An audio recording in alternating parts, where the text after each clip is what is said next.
everyone, Flora Uzoka here, your QuickBooks Online Certified Pro Advisor. In this video, I will show you step by step how to create an invoice in QuickBooks Online. But before we dive into the software, let me define an invoice. An invoice is a financial document sent by a seller to a buyer. It outlines the details of the transaction.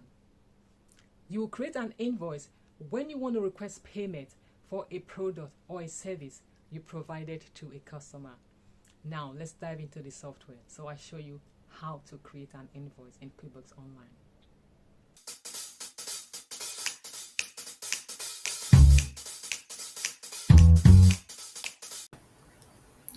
There are different ways to get to the invoice page. The first way is through the Sales Center. So on the navigation menu, you select Sales, and from the drop down you select Invoices. So click Create Invoice. If you click on Create Invoice, it will take you to the page where you can create an invoice. And the other way is through the Create menu. If you click on this plus new menu, under Customers column, you click on Invoice. It will take you to the invoice page. And the last way to get to the invoice menu is through the dashboard. In the Getting Things Done tab, if you go to the Quick Actions section, you click on Invoice. Just one click access, it will take you to the invoice form. If the customer you want to create an invoice for, you already added the information of the customer, all you need to do, you click on this downward arrow and select the customer. But if it's an existing customer, but you've not added the information to the software, you need to click Add New. Or if it's a new customer, you need to click on Add New. It will take you to the page where you can create a new customer. You add the customer's detail to the software. In this case, we're going to assume it's an already existing customer. I've already added the customer's information to the software. So let's select Benjamin Young here. Benjamin Young. So you can see here that the billing address was automatically populated in the billing address field, and the customer email was added. So we don't have to add it again.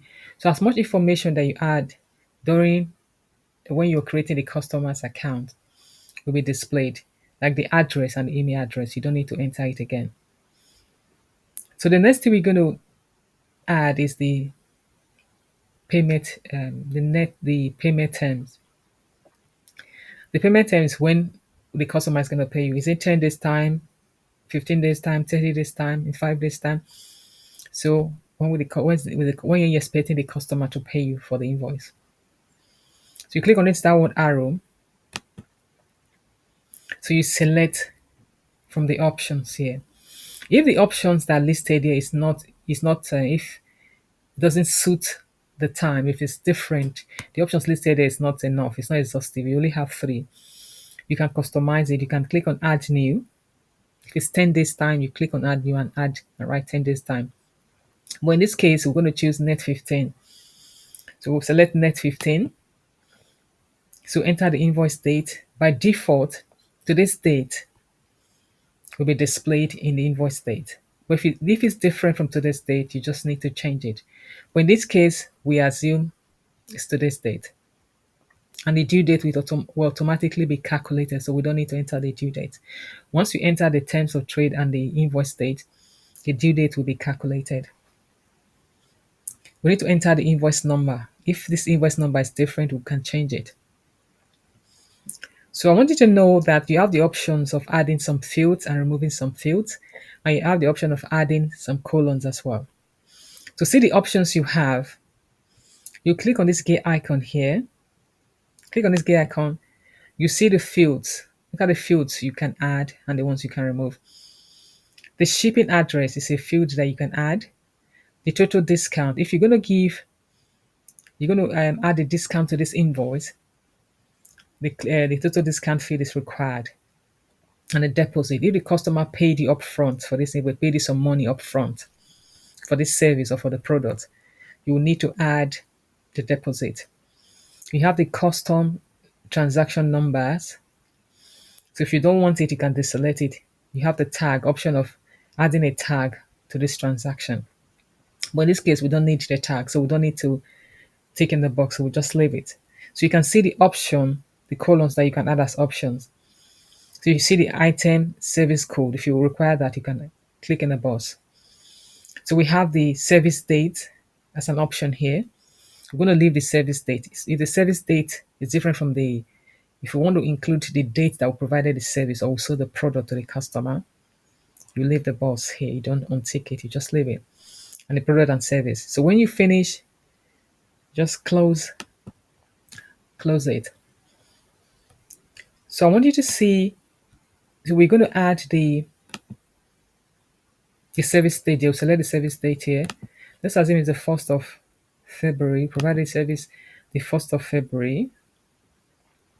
So you're going to select the product or the service. Here, let's assume is employee training. So you can see when we chose the service here, you see the description was displayed, the quantity, the rate, the amount was displayed, and the VAT was displayed. We didn't have to add it because when the service product or the service was entered into the software, the description, the rate, and the amount the VAT was already added.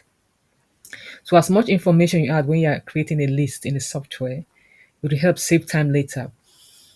So if the quantity, let's assume the quantity is different. It's not with 5, let's say 3.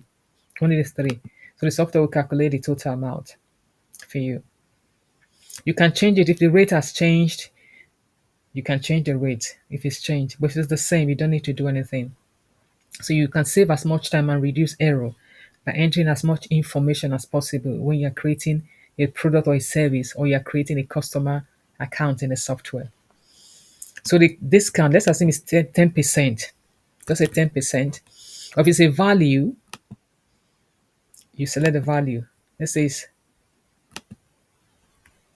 £20 to do the calculation for you. Let's assume the customer paid us £200 upfront. So you just add it. So the balance that is due is automatically calculated. So we'll notice the amount that the customer is owing us. I want you to know that you can add a message on the invoice. So the message that you add on the invoice will appear in the invoice that you send to the customer. And you can add a message to the statement. So this message that you add to the statement is a summary of the transaction. This message will appear in the next statement that you send to the customer. And you can add attachments. You can add as many files as you want, so long as you don't exceed 20 megabytes. You can add files like contract or agreement. You can add warranty, a file warranty, or you can add more details. You want more detail. You want the customer to have more details of this the transaction, like the services or the description of the product or the service that you provided. You want the customer to have detailed information. You can add it as a file. So you can add the terms and conditions too. If you have terms and conditions, you can add it. So it's up to you what you want to add. But once you need to know, as many files you add, the more files you add, the longer it take for the software to send it to the customer. So you can preview the invoice. When you click on preview, the software will save it. You preview it.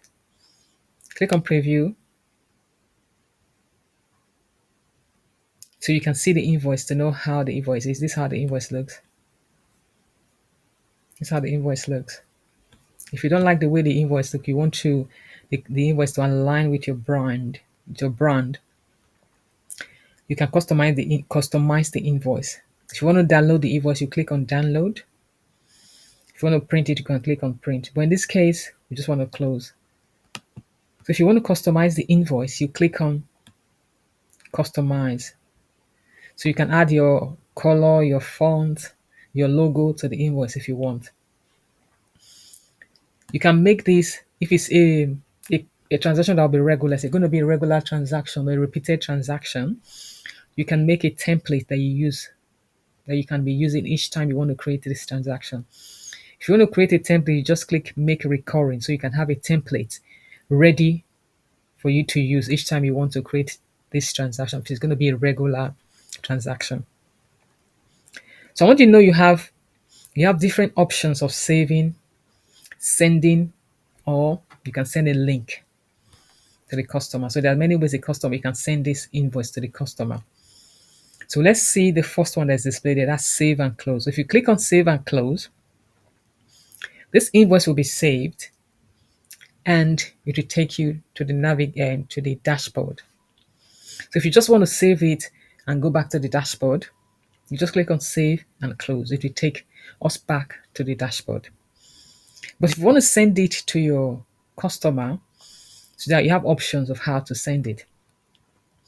The first one is to save and send. If you click on save and send, it means you want to send it as an email to the customer. So when you click on save and send, you have the option to preview the message. So you see the message and you can make changes. Let's click on save and send. So you have the option. So you're going to see how the message looks. You're going to see the subject. If you want to change it, you can. Just click inside it and you can change it. You delete and you can make whatever changes you want. So when you're okay with it, you just click on send and close. But in this case, we want to cancel, we want to go back because I want to show you the other options you have. So we want to say save and new. If you got more invoices you want to create more invoices for different customers, or maybe for you want to create even for the same customer, but it's different from this. You click on save and new. When you click on save and new, it will save the invoice and it will open a new invoice page that you can use to create an invoice. I want to show you something here. There's another thing I want you to know. If you want to see previous invoices you've created, you see this clock icon here. If you click on clock icon here, you see the recent invoices that you've created. So clicking on this clock icon will you show you the options, or you can see the different invoices, the recent invoices that you've created. You can just see the invoice. You can view more invoices. So I just want you to know that you have the option to do that. And I want to show you, if you click on save and share link, it means you want to save this invoice and send the link. You copy the link. The software will give you the option to copy the link and send the link to the customer. And you can also save and share it via WhatsApp with your customer. So you can click on save and you share it via WhatsApp with your customer. So in this case, what we want to do, we want to click on save and close. This will take us back to the dashboard. I hope you find this video very helpful. Thank you so much for watching. Please like and subscribe to my channel.